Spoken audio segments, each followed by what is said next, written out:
Good morning, everyone. Thank you for joining us today. Happy holidays and Merry Christmas to you all.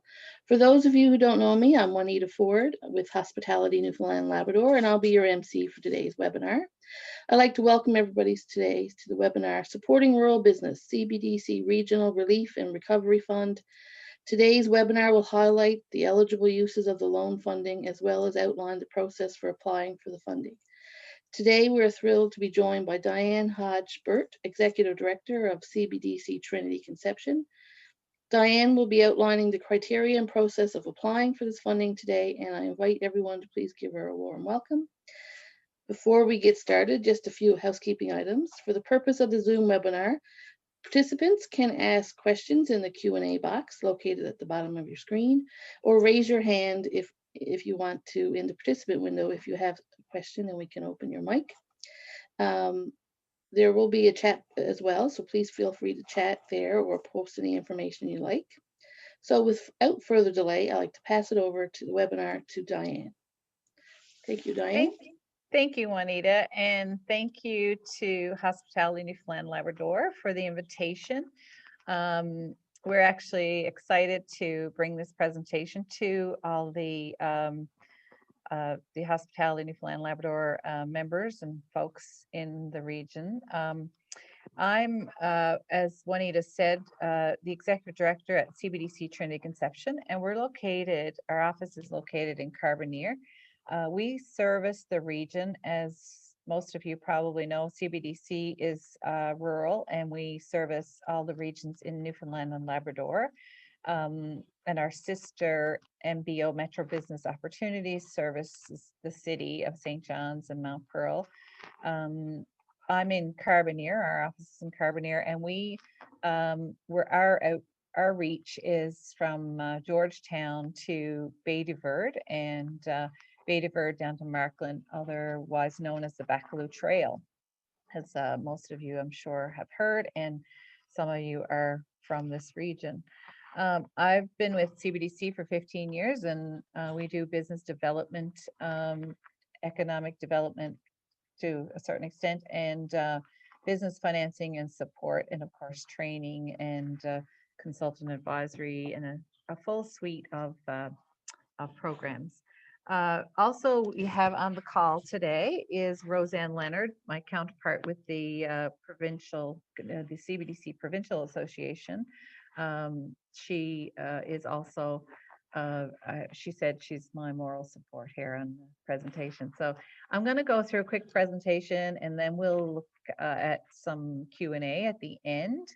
If I've missed something, she'll help me out, and it's going to be fairly brief anyway, so we'll just we'll go through, and like I said, if you have questions, we can deal with that on the end.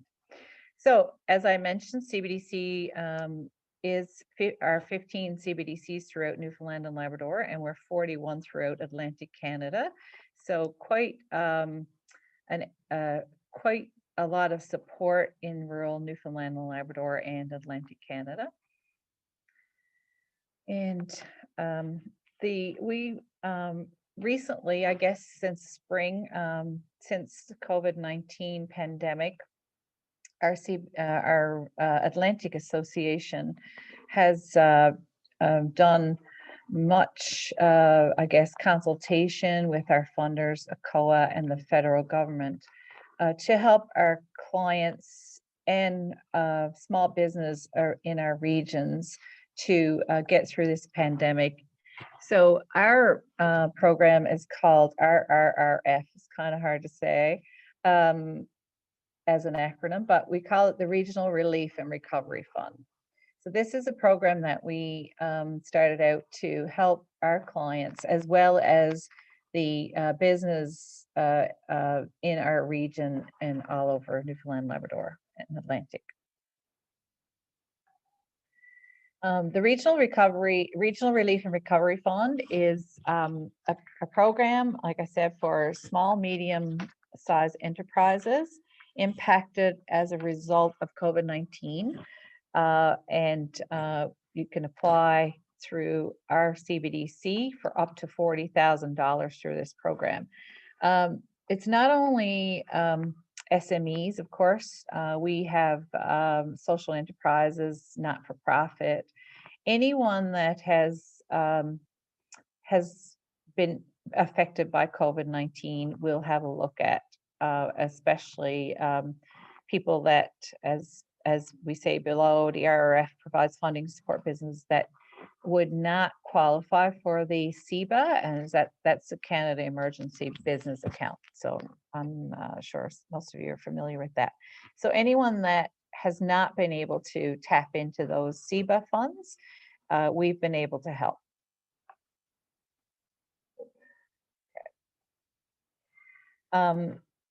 So the general details of RRRF, as we already mentioned, it's a maximum loan of up to $40,000. Very similar to CEBA, however, it does have some different features and some different eligibility requirements. 0% interest until December 31st, 2022. So you have 2 years interest-free. The principal repayments can be voluntary at any time without any penalty between now and December 31st, 2022.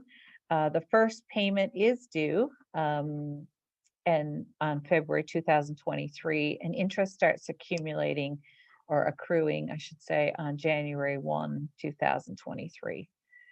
This loan as well, there is a non-repayable component to it, and we call it the loan forgiveness. It's up to 25%. So if you have $40,000 maximum loan, $10,000 of that is forgivable if the other 75% is paid by December 31st, 2022. If it's not paid by then, if that 30,000, or if, I mean, we've done $5,000 loans or 10,000, so that 25% is non-repayable if the other 75 is paid by the end of December 2022. And if it isn't, then we convert it to a term loan starting January 2023, in which the full balance has to be paid within the 2 years then by December 31st, 2025. Eligible uses for this loan fund is pretty much, your everyday expenses, your payroll, your rent, your utilities, insurance, property tax, and your regularly scheduled debt service. So if you have your loan payments due, your rent due, these funds are able to help you through with those expenses. Of course, there are exceptions to eligibility, and it's not for repayment of existing indebtedness that's already to be refinanced. And there's a couple of stipulations, obviously, and cannot be used to pay expenses already supported through the Canada Emergency Rent Assistance. Eligibility of businesses, small and medium-sized enterprises that have less than 500 employees. Also, annual sales revenue of less than $20 million. So we are there to help the Main Street small business, the mom and pop shops, and the operators, the tourism operators, the restaurants, the small businesses that we support on a regular basis. If you produce goods and services, if you've attempted to access any federal relief, or was ineligible or rejected, if your business was viable as of March 1st, 2020, so you had to be in business by then. Viability is not always something we can assess on regularly. However, we do have a look at your financial statements and do the assessment at the time of application, but you must be in business by March 1st.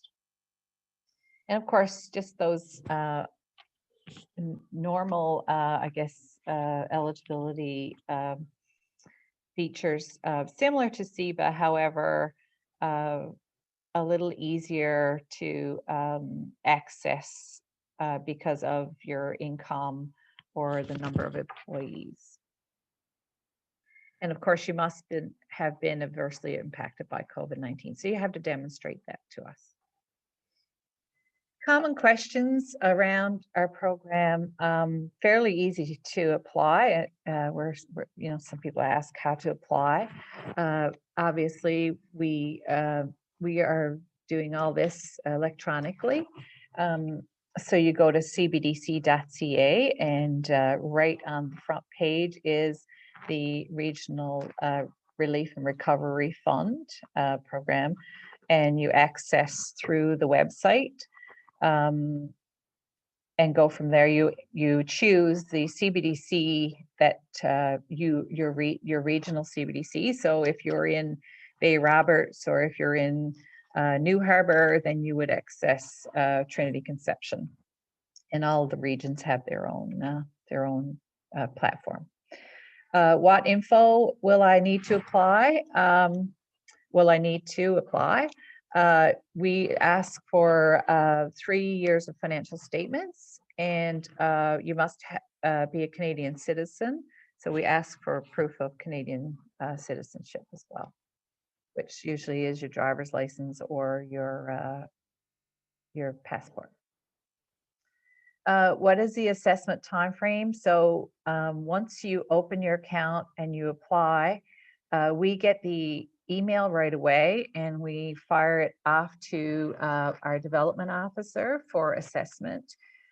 Literally days, 3 to 4 days turnaround when we assess, as long as we have all the info that we require. It's fairly easy to determine what the amount of funding will be, and the decision is made, and you get a loan agreement emailed to you. Hence the question, how do I sign my loan agreement? It's electronic as well. We'll send you the loan agreement for electronic signature. It comes back to us as soon as you sign it, and then we advance funds probably the same day. Fairly quickly, we've had some great results. We've helped over, right here at this CBDC, we've done about $1.2 million in recovery and relief funding. Some client feedback, as I just mentioned, we've helped some clients and they've been very appreciative. There's so many people that are feeling the pandemic and are so grateful that there's funding available and easily tapped into. I remember when CEBA first came on stream, a lot of our small operators and our small businesses couldn't access the funding, and there was quite a lot of panic around that. So we decided that, we need to help our clients and we need to help small business. This is not, CEBA doesn't help our small businesses, not all of them anyway. And then there was a bunch of other programs, of course, the rent assistance and the CERB personally, but also the wage subsidy. So if you were able to tap into any of that, that's great too. The impact in Newfoundland, Labrador, I just gave you our stats for our region. As of December 11th, in Newfoundland, Labrador, we received 483 applications requesting almost $16 million in support. We approved 380 applications for 12.6 million, impacting 1,679 jobs. So the program is phenomenal. It's been such a breath of air for our businesses that were struggling anyways. For most of you, that last winter was a terrible winter for operators, for tourism especially, and the service sector. With Snowmageddon, some businesses had to close down. So this was just the straw, I guess, that broke the camel's back, was the COVID-19 impact. So we've been able to help our clients get through not only COVID-19, but the impact that that the winter had on our businesses that were struggling before COVID-19 started even. So we're working with clients that are eligible. This is other programs and other help we're providing our clients. And of course, you don't really have to be a client for some of our programs, but we've been working with our clients as well. We offered interest relief for 3 months and deferred payments. That was a great help to our clients too. That was April to July. And we are able to help clients one-on-one because we're flexible and we do help our clients and work with them one-on-one on a day-to-day basis. We have the flexibility to help our clients. We don't have to go to some corporate board or head office. We can help right here on the ground. So also we have access to expert diagnostics to help pivot or diminish the impact and negative impact of COVID-19. And of course, we have consulting, counseling, and training for our clients as well as small businesses in the region that we can help you with if you need to do a new marketing plan, if you have a business idea that you want to do a new business plan, or even a diagnostics of what's happening with your business right now. Do I continue as I'm going, or do I need to pivot and diversify? So we can help you with that, with the consulting advisory as well, but also so much training. And today we're doing virtual training, so it's so much easier to access. You don't have to leave your job or your work or your business to and leave it to someone else or close it because you need to attend training. We can do virtual training now, and we can do one-on-one, and we can do it anytime that's right for you. That's comfortable for you and convenient. So that's a brief overview, I guess, of our program. I'm not sure if there's anything I've missed. Rose, do you want to flip in if you like? No, Diane, I don't think you've missed anything there. I think what's important to note is that the assessments of these loan applications are still being decided in a true CBDC fashion. Everything is looked at from a local lens, what's best for the region, what's best for that business. So it doesn't necessarily have to fit a particular formula. And again, but that's how a CBDC operates on a normal day. So we certainly appreciate the feedback, and some of the things that's been really important is when something has been designed at a federal level and it doesn't work for businesses that the CBDCs work with in rural Newfoundland, Labrador, that feedback is what's helping design and then strengthen and improve the programming that we're providing and that we're advocating to continually get more at the federal level. So if there's something that you feel that's missing or it's not designed correctly to suit you, it's important that that information is, provided to the local CBDC, so that way we can continue to advocate to have these programs changed and broadened in scope to make sure that it does capture every business that we can help here in the province of Newfoundland, Labrador. That's right. We're on the ground and we listen to our clients and the general business population, and we're on calls every week, frequently, very frequent, with our counterparts and looking at, I guess, best practices in other regions, but also to the people that negotiate these services and programs for us. And as well, ACOA. ACOA is is on our side, and we have access to those folks as well on a regular basis. So we are here to help clients, and we listen and we try to help and make improvements of any program we have as we go along. Great. Thanks, Diane and Roseanne. We do have a couple of questions posed there, so I'll read them out and then I'll turn it over to you guys to answer it. So first question, how is the program different from the CEBA? Will there be an expansion of it similar to the recent CEBA $20,000 expansion with a further $10,000 forgiveness? Okay, so CEBA, I think you have to, you had to have a business bank account to deposit money into. Our clients don't all have business bank accounts. They may have designated accounts for their business, but it's not actually a commercial account. So if you didn't have a commercial account, you weren't eligible for CEBA. At the beginning, CEBA had some very stringent regulations and eligibility listing, and we jumped in there. But also, you don't have to have the $100,000 revenue for the year. I think CEBA has a cap or minimum that you have to have revenue for that year. As long as, for the most part, we are there if you haven't availed of CEBA.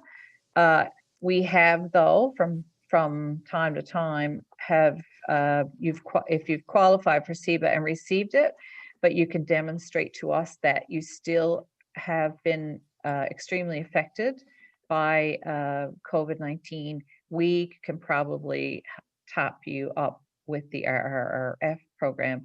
Currently, our program is still $40,000 maximum.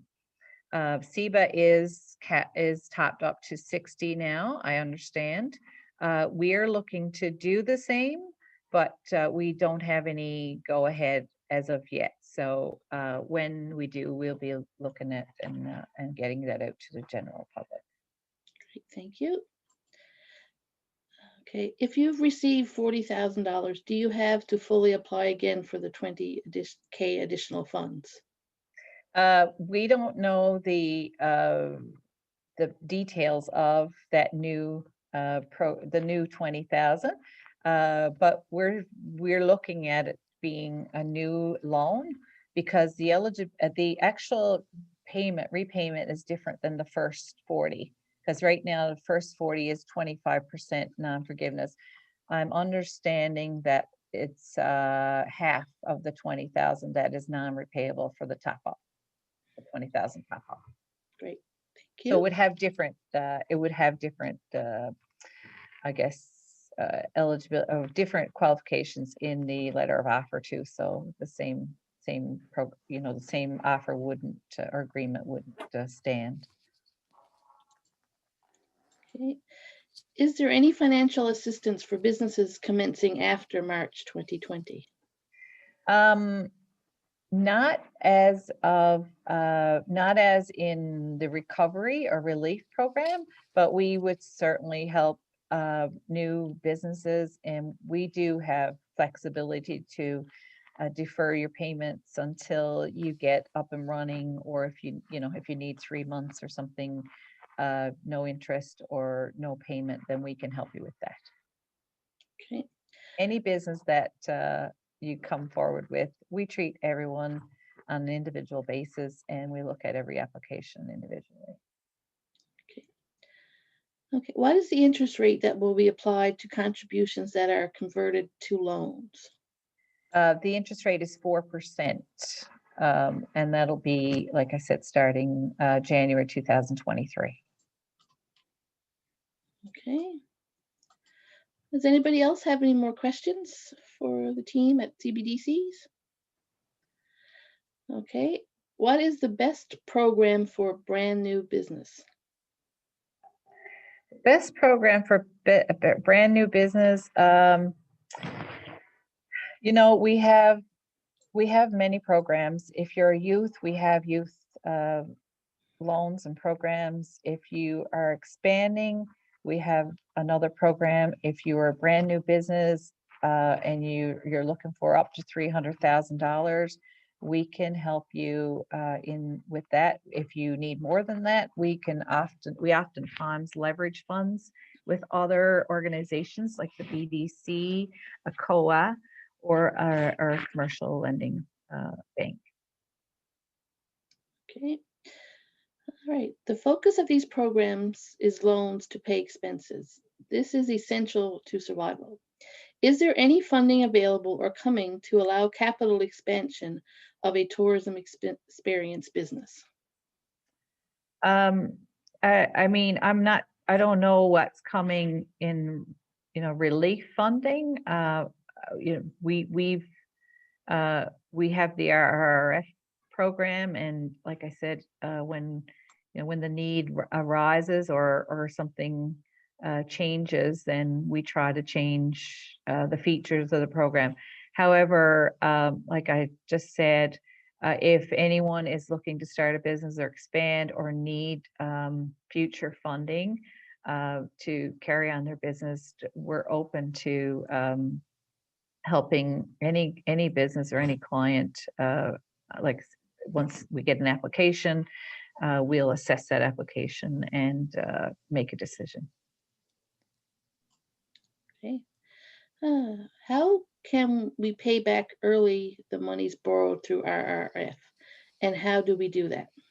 Okay, so if you want to pay back the lump sum of the 75%, you can do that. We're advising clients not to do that until the new year. But also if you want, we are advising to as well to start a monthly payment starting in the new year, 2021. So at least then in the next 2 years, you could possibly have most of your money paid back, if not all. So it'd be easier for you, it'd be easier for your cash flow.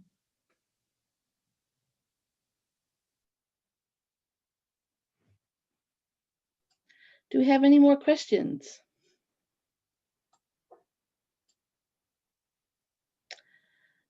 I missed the requirements of the RRF. Can a business that has just opened apply?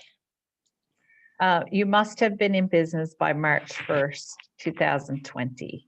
After that, like I mentioned before as well, if you are having difficulty and need extra funding, we could help you out with some new funding and possibly relieve a couple months payment or start your payments within 3 to 6 months. We're flexible, and we're able to be flexible because decisions are made right here. Okay, thank you again, Diane. Any other questions? Okay, we seem to have concluded with the questions. So thank you again, Diane and Roseanne, for outlining the process and application for the RRRF. I know that's a great value to tourism operators during these challenging times. Like these truly understand the resources that are available to their businesses. I'd like to extend a special thank you to you all and to our members and industry professionals who attended today. This will be our last webinar for 2020, but keep an eye out for any future webinars on the H&L website for 2021. Additionally, reach out to the staff at Hospitality Newfoundland should you have further questions about what you heard today or anything else you'd like to know. Thank you on behalf of Hospitality, and I'd like to wish everyone a happy holidays and a Merry Christmas, and we'll see you all again in 2021. Thanks again for inviting us, Juanita. It's been a pleasure, and I hope everyone with much success in the new year, and Merry Christmas to everyone.